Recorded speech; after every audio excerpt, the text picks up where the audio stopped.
Have you ever noticed that comparison always points out what's missing, but it rarely shows you what's been gained?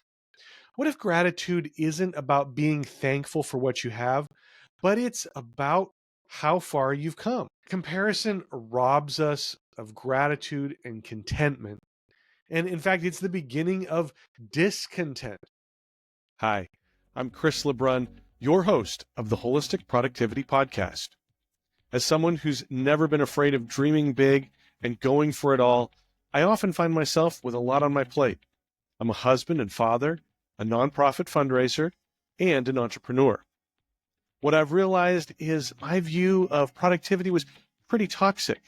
After decades of believing that in order to do more, you had to work harder, I began to see productivity as this beautiful thing. Holistic productivity is the idea that you can accomplish your professional, personal, and purpose-driven goals in a healthy way, and doing so will make you happier and more fulfilled. Join me each week as we break down myths about productivity, share practical tips for maximizing your time, energy, and focus, and hear from others about their productivity journey. This is the Holistic Productivity Podcast. Welcome to episode number 36 of the Holistic Productivity Podcast. My name is Chris LeBrun. I'm your host. I'm a productivity coach, and I'm just so glad that you are here for this episode today. It's a great episode. This is episode number 3 in our series on gratitude this month. I'll get to that more in just a minute, but I'm so excited that you are investing in your goals by listening to the podcast, by taking this time to maybe change your mindset, to maybe think about things in a new light. My purpose with this podcast is to help you dream big, plan smart, and live fully. And I hope that is what happens for you today. Like I said, this is our 3rd episode in my series on gratitude this month. And I'll have links to the other episodes in the show notes. You'll want to check that out. But we did an overview on gratitude with Dr. Will Johns in episode number 34. Last week, we talked about self-care as a form of gratitude. And today we're going to look at gratitude from a different perspective, but I'll get to that in just a minute. First, I want to invite you to join the Holistic Productivity community on School. School is an online community for people to grow and share together. It provides accountability for you on your goal journey. This month, we've been doing a daily challenge on gratitude just to get everybody thinking differently about what they're grateful for. And that's been a huge success. If you join now, when you're listening to this, as soon as it airs, you'll still have a chance to get in on that challenge. I've made sure that the community is in your budget, and that's because it's absolutely free. And you'll be interacting with people from around the world, Australia, Peru, Tunisia, all across the US. It's amazing. So check out the show notes for your link to School. That's spelled SKOOL. You won't regret joining the community, so do it today. Now, for today's topic, are you competitive? I know I am. Just ask my wife. I play to win regardless of what it is. And I used to think that being competitive made me driven until I realized that most of the time I wasn't competing to grow. I was competing to prove. And that constant comparison, well, it kind of left me feeling smaller, not stronger. Have you ever noticed that comparison always points out what's missing, but it rarely shows you what's been gained? What if gratitude isn't about being thankful for what you have, but it's about how far you've come? I think that's why I love sports like rock climbing and running. Now, I haven't climbed in years, but it used to be a big hobby of mine and something I did all the time. I climbed with some really good climbers, but I wasn't climbing to be better than them.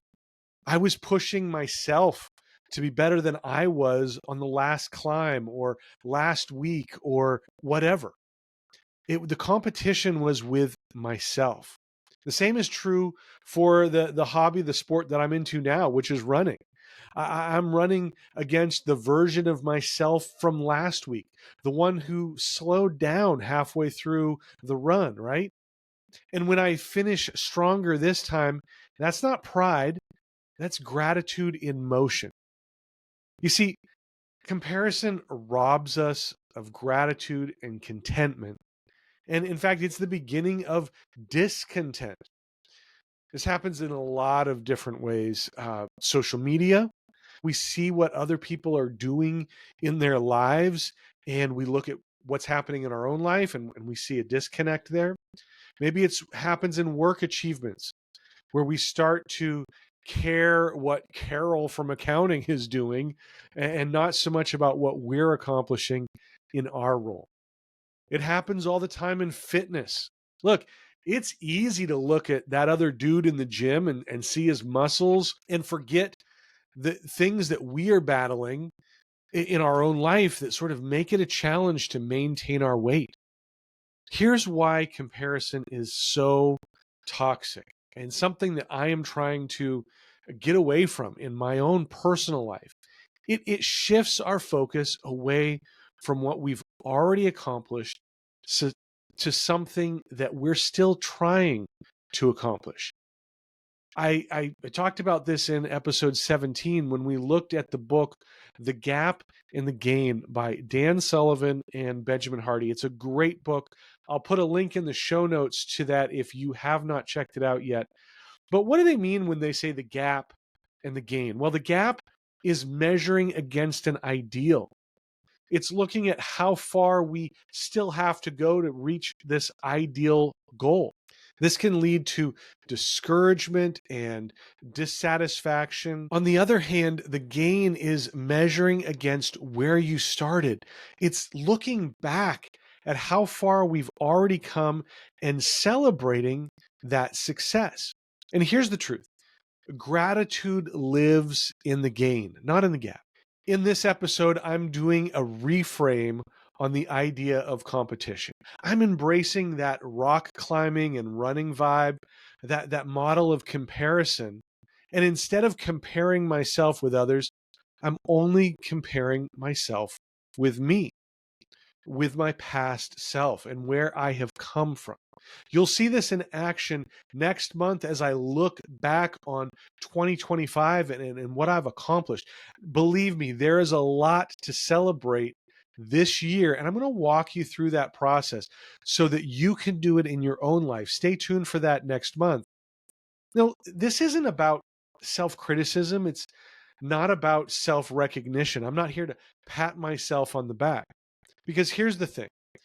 We aren't walking in the shoes of others. We don't know what they've gone through to get where they are. Often the people we end up comparing ourselves with are people who have been doing something longer and at a higher level than we have.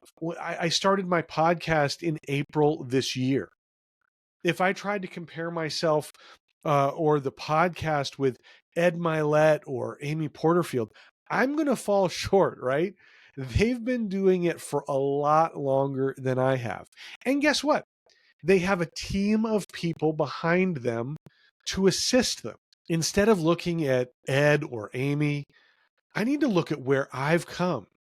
And the fact is, I've had great guests who have added value and insight to the show. I've got listeners in over 30 countries, almost every single continent except for Antarctica, right? Uh, Surprisingly enough, I was looking at this the other day. Ireland is the country with the second highest number of listens. Shout out to whoever's listening in Ireland. I've never even been there, okay? And I think Sweden comes in at number 3. So those are some of those things that I can look at and say, man, this is a great place to be after 7, 8, 9 months of doing the podcast. This doesn't mean that I don't have goals for growing the podcast or improving it. Look, I have some guests on my wish list that I would love to have on the show. I mentioned it when I brought my first guest on. That was episode number 16. My ultimate guest for this show, if anybody can connect me with Sir Richard Branson, I would love to have him on the show. I think he's got such an amazing business mind, and he has gone through so many challenges to grow the business he has. I'd love to talk to him. So it's okay to have these growth goals that we want to have, whether it's for a podcast or for our health journey or our business, anything in life. But they have to be paired with gratitude about what has already happened and transpired. I think it's good to define what success looks like. And I don't mean just half-heartedly defining it. I mean really defining success. Because the more you define it, the easier it is to celebrate when you achieve it. Some goals, it's not enough to just say that you've completed the goal. I'm at a point as a runner where I don't have to train for a 5K. That is a regular occurrence when I go out and do a training run. It's at least 3.1 miles. So crossing the finish line on a 5K isn't a big deal for me anymore. It was when I started a little over a year ago. But how fast I finish the race is something that I always push for. So if I'm getting ready to run a 5K, I wouldn't define success as finishing. I would set a goal to achieve a certain time. And that's what I would be measuring myself against for the race. Now, one thing that really helps us in our goal journey as we are looking to compare ourselves with our past experience is to reward yourself for accomplishing a goal or for hitting a milestone, for achieving something on your journey. Now, I'm not talking about going all out and buying something for yourself every single time you achieve a little milestone or a little goal, right? Not every goal needs a trip to Cancun. Some of them do, but not everyone. Rewards can come in all shapes and sizes, but the science behind them, the science works the same regardless of what the goal is. A reward for achieving your goals provides positive reinforcement that you should do more of this. It's that dopamine hit that provides momentum to keep going and to repeat, so we get that feeling again and again. And as I said, it doesn't take much at all to provide that hit of dopamine. Maybe it's a special coffee or a tea that you only have when you reach a goal, when you cross that finish line, so to speak. Or maybe you give yourself a guilt-free break or day off. We could probably all raise our hands and say at some point we have felt guilty about taking a break. Go back and listen to the episode on self-care if you're still there, because we absolutely need those times. But man, if you could give yourself a chance to take that break without guilt because you've earned it, because it's your reward, that is fantastic. There's something that I love to do, and I call this the momentum matrix. It's super simple to make, and it keeps providing you with those dopamine hits time after time. It's simple. Look, you just create a table on a document, whether it's a Google Doc or a Word doc. I like to use 100 squares, so that's 10 by 10, but you can really scale this or customize it to whatever you need. And whenever you have a win or whenever you complete a task or a routine, you just mark off one square. I mean, that's it, right? You can put a giant X on the square when you complete it, or you can get it fancy and have a whole color-coded system to represent different things, maybe how fast or efficient you were in completing that task. Or if you want to get fun, go crazy, take it back to first grade and get yourself some stickers and put those on the chart every time you accomplish something. Here's the thing. Every square marked off is a thank you to you, to yourself for showing up. Every completed square reinforces this positive behavior that you want to continue. Every square is a hit of dopamine. It's a visual representation of your progress and your momentum. Now, when you complete the matrix, that's when you can treat yourself to something, bigger, to really celebrate. Maybe this is when you buy yourself something or go out for a fancy dinner, depending on what it was that you were accomplishing. It's not every time that you do something, but only at the end. And that kind of, again, helps with the financial side of this as well, right? Another powerful tool to keep you motivated is accountability.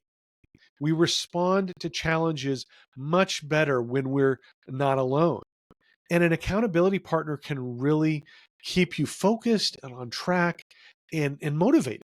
My run times on race day are always better than when I'm out by myself training. Part of it is the adrenaline that keeps me going, but also it's that feelings of others being there with me in the fight. Or like I said, I'm competitive. Maybe I look at that guy, I'm like, hey, he ain't going to beat me. I'm going to make sure that I stay in front of him, right? But find somebody that you can share your goals with and report regularly to them how you're doing. Let them know. Am I making the mark this week? Have I hit my goals? What does my momentum matrix look like? Accountability partners can be your spouse or your partner, a coworker, maybe a trusted friend or a business partner.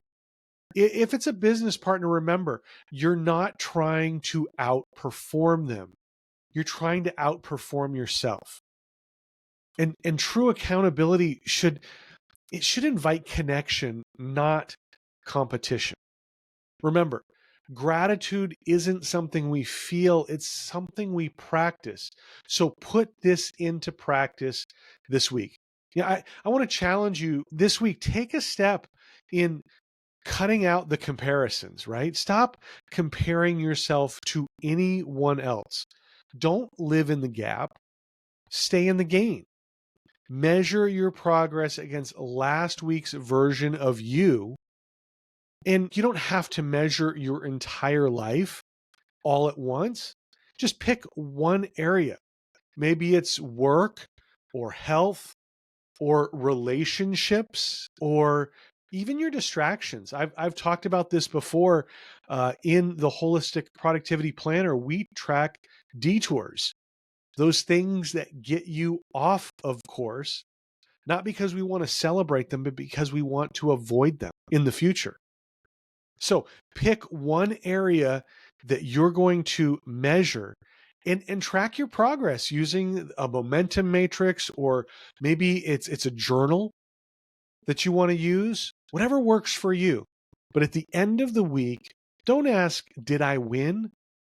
Man, that's such a loaded question. We always want to win. And so we're going to say yes. We're going to figure out a way to say yes to that question. Instead, ask yourself, how did I grow this week? What lessons did I learn? How did I show up better this week than I did last week?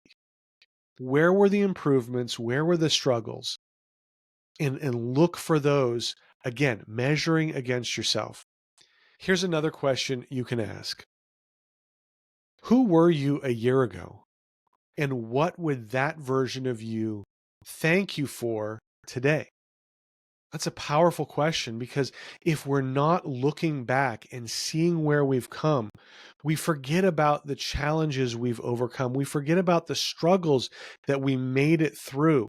We forgot about the learning that happened and the processes that we took, the people that helped get us where we are today. We forget all about that when we look forward and we look at somebody else. We look at what they've accomplished, and we don't see any of that for them. We don't see any of that for ourselves either. So look back. Who were you a year ago? Where were you at? What is it that person would say, man, thank you for getting me through this in this year?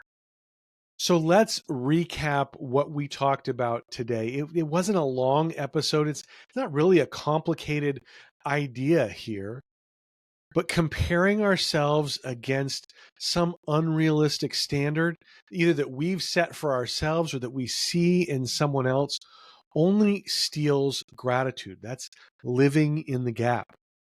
When you shift your focus from competing against others to celebrating your own growth, you begin to transform your mindset. You start living in the game. When you measure progress against your past self, you start to see every step forward as something to be thankful for. Through these simple practices like defining success on your own terms, acknowledging small wins, and using tools like a journal or the momentum matrix, you can turn self-improvement into a daily act of gratitude. And that's what I hope you can accomplish. Again, test it out this week. Challenge yourself to look at where you have come from, not against where you are trying to go. That's it for the show today. Thank you so much for being here. Again, I just appreciate that you are focusing on your goals and you're taking this time to prioritize them. Check out the show notes, holisticproductivity.com/36. That's where you can find all the links to the things that I've talked about in this episode. Make sure you're subscribed on your favorite podcast platform. If you want to watch the show, subscribe, like, follow on YouTube as well, and you will get the next episode as soon as it drops on Tuesday. You don't want to miss out. You don't want to be getting it, days later. If you liked the show, do me the favor of rating the show. It's not for me. I don't even really look at the ratings, but 5 stars just lets somebody else know that you like the show, that you're getting benefit from it, and that's great for them as well. Follow at Wholistic Productivity on social media. I mentioned YouTube, LinkedIn, Substack, Threads, Instagram, Facebook, all of the socials. Find us there and look for more productivity tips, motivation. Again, we love providing that. So come check us out. I mentioned this at the beginning, but you've got to check out the Holistic Productivity community on School. Man, it's just so great. We're focused on helping each other be more productive in every area of life. There's great conversation. There's book recommendations. There's fun things that are happening. Great resources for you. And like I said, it is free. So go check that out. Link is in the show notes. Again, thank you so much for listening. As always, my goal is to help you dream big, plan smart, and live fully. Take care. We'll see you next time.